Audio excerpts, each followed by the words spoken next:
आखिरी खुशी। दोस्तों, यदि आप आध्यात्मिक और धार्मिक कहानियाँ सुनना पसंद करते हैं तो उसका मेरा अलग से चैनल बना हुआ है। उस चैनल का लिंक आपको डिस्क्रिप्शन बॉक्स में मिल जाएगा। आप वहां से उसे सब्सक्राइब करके कहानियाँ सुन सकते हैं। जीवन में कई बार हम सोचते हैं कि अभी तो मेरे जीवन में खुशियाँ आने लगी हैं, अभी तो आगे बहुत सारी खुशियाँ मेरी झोली में आकर गिरेंगी, और हम भूल जाते हैं कि आगे की ना सोचकर अभी जो पल हमारे साथ हैं उन्हें समेट लिया जाए। वर्मा जी का बहुत ही सुखी परिवार था। दिल्ली जैसे शहर में घर, अच्छा बिजनेस, सफल और खुश बच्चे, सब कुछ बहुत बढ़िया था। जीवन की गाड़ी बहुत बढ़िया चल रही थी। वर्मा जी की एक बेटी थी बबीता और दो बेटे थे सुनील और अनिल। बेटी बचपन से ही लाडली थी, पर जितना लाड प्यार मिलता था उतनी ही वो संस्कारी भी थी। उसने कभी भी लाड प्यार का नाजायज फायदा नहीं उठाया। वर्मा जी खुद 3 भाई और 2 बहनें थे। बबीता छोटी बुआ की भी लाडली थी।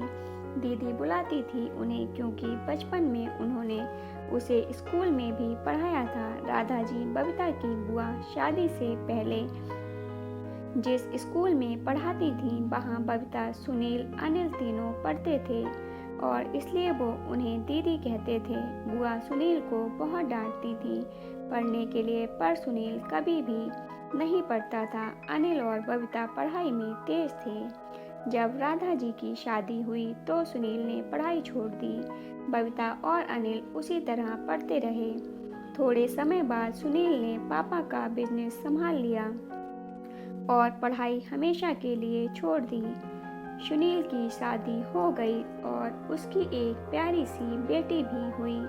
बबीता पढ़ाई में बहुत अच्छे से आगे बढ़ रही थी। साथ ही साथ उसके मन में एक सपना पनप रहा था फैशन डिजाइनर बनने का, जिसको वो पूरा करना चाहती थी। बबीता ने पास के एक फैशन इंस्टीट्यूट में एडमिशन ले लिया और फैशन डिजाइनिंग सीखने लगी। उधर सुनील ने पापा का बिजनेस बड़े अच्छे से संभाल लिया था और अनिल भी सीए की तैयारी कर रहा था।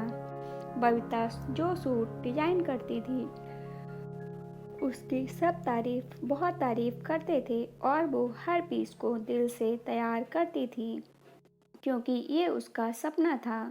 जब बबीता का कोर्स पूरा हुआ तो उसने एक जगह जॉब करने का प्रस्ताव घर वालों के सामने रखा। सब बहुत खुश थे और जानते थे कि बबीता को इसमें बहुत सफलता मिलेगी, क्योंकि उसका हाथ बहुत साफ है। लेकिन वर्मा जी जॉब के सख्त खिलाफ थे। वर्मा जी का मानना था कि घर की बहू बेटियों को जॉब करने की कोई ज़रूरत नहीं होती जब तक घर के मर्द कमा रहे हैं। इसलिए बबीता को उनकी तरफ से सपोर्ट नहीं मिला। बबीता ने इस चीज़ की बगावत नहीं की, क्योंकि वो बहुत ही संस्कारी और सुलझी हुई लड़की थी और उसने इस सपने को अपने मन में ही दफन कर दिया। बबीता अपने सूट खुद डिजाइन करती और जब भी वो सूट पहनती सब उसकी खूब तारीफ करते थे। एक दिन वर्मा जी के यहाँ बबीता के लिए रिश्ता आया। लड़का उनकी ही बिरादरी का था, बिजनेसमैन था और परिवार भी देखा भाला था। बबीता की रजामंदी से रिश्ता तय हो गया और दोनों की सगाई कर दी गई। सब बहुत खुश थे, खासकर बबीता, क्योंकि उसे अपने सपनों का राजकुमार मिल गया था। दिन ब दिन बबीता के चेहरे पर निखार आता जा रहा था। जब सब उसके चेहरे की चमक का राज पूछते तो वो शर्मा जाती थी। एक दिन 24 जनवरी को राधा जी को बबीता ने कॉल किया और कहा कि बुआ 26 जनवरी की बच्चों की छुट्टी है, तो आप उन्हें लेकर यहाँ आ जाओ। बहुत दिन हो गए मिले हुए। राधा जी ने सामान बांधा और अगले ही दिन यानी 25 जनवरी को सुबह की ट्रेन से बच्चों को लेकर दिल्ली के लिए रवाना हो गई। मिसेज वर्मा 2-3 दिन के लिए अपने मायके गई हुई थी, तो बबीता ने रात में ही बच्चों और बुआ के लिए पूरी तैयारी करके रख ली थी। अगले दिन जब बुआ बच्चों को लेकर रिक्शे से उतरी तो घर के बाहर भीड़ देखकर घबरा गईं। इतने में वर्मा जी ने रिक्शे वाले को पैसे दिए और बोला, तू बच्चों को लेकर ऊपर जा।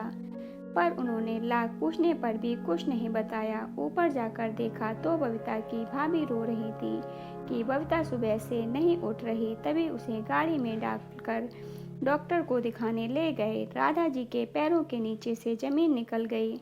उधर से मिसेज वर्मा को भी जल्दी लौट आने को कहा गया। कुछ ही देर में सुनील और अनिल बबीता को लेकर लौट आए और बताया कि बबीता उन्हें छोड़कर हमेशा के लिए चली गई है। किसी को विश्वास ही नहीं हो रहा था कि यह क्या अनहोनी हो गई है, पर सच यही सच था। सारा परिवार सदमे में था जिसकी भरपाई नहीं की जा सकती थी। पर सबसे ज़्यादा सदमे में वर्मा जी थे, जिन्होंने बेटी को डोली में विदा करने का सपना देखा था और आज बेटी को अर्थी पर विदा कर रहे थे। तो दोस्तों, ये थी आज की कहानी। आपको कहानी कैसी लगी आप कमेंट बॉक्स में ज़रूर बताइएगा। यदि कहानी अच्छी लगी हो तो लाइक और शेयर कीजिएगा और ऐसी ही कहानियों को सुनने के लिए चैनल को सब्सक्राइब कर लीजिएगा। कहानी को पूरा सुनने के लिए धन्यवाद दोस्तों।